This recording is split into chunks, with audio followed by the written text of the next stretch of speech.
இப்ப Parandur for example தாவேகா எடுத்த முதல் இஷ்யூ, நாங்க ஆட்சிக்கு வந்துட்டோம் 3 மாசம் ஆயிருச்சு, பரந்தூர் விமான நிலைய திட்டம் கைவிடப்படுகிறது அப்படின்னு ஏன் அவர்களால் அறிவிக்க முடியவில்லை?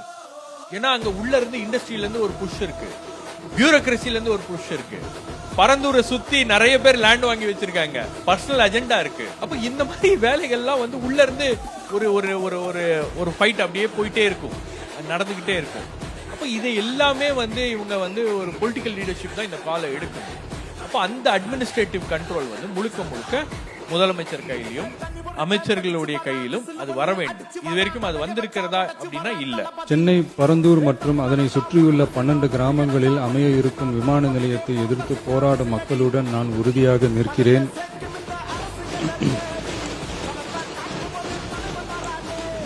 நீண்ட நாட்களுக்கு மேலாக இந்த திட்டத்திற்கு எதிராக போராடி வரும் விவசாயிகளுக்கு எனது ஆதரவை தெரிவித்துக் கொள்கிறேன். விவசாயிகளே நாட்டின் முதுகெலும்பு. இந்த விவசாய நிலங்களை பாதுகாக்க இந்த மக்கள் போராடி வருகிறார்கள். விக்கிரவாண்டியில் அக்டோபர் 2024 நடந்த பொதுக்கூட்டத்திலேயே பரந்தூரில் புதிய விமான நிலையம் அமைப்பதற்கு எதிர்ப்பு தெரிவித்திருக்கிறேன். தொழில் வளர்ச்சி மற்றும் அதற்கான விமான நிலையங்களின் பங்கு பற்றி நான் நன்கு அறிவேன். அதற்கான என்னுடைய முழு ஆதரவும் உண்டு. ஆனால் பரந்தூரில் இந்த திட்டம் அமையக்கூடாது. இந்த திட்டம் குறித்து அரசு மறுபரிசீலனை செய்ய வேண்டும். குறைவான விவசாய நிலங்கள் பாதிக்கப்படும் வகையிலும் மக்களின் வாழ்வாதாரம் பாதிக்காத வகையிலும் மாற்று இடத்தை தேர்வு செய்ய வேண்டும் என தெரிவித்திருந்தேன். மக்கள் மத்தியிலே நான் அன்றே அறிவித்ததை நிறைவேற்றும் பொருட்டு புதிய விமான நிலையம் அமைப்பது குறித்து உயர் அதிகாரிகளிடமும் துறை வல்லுநர்களிடமும் விரிவாக ஆலோசனை நடத்தினேன். ஏற்கனவே நான் உறுதி அளித்தவாறு பரந்தூரில் புதிய விமான நிலையம்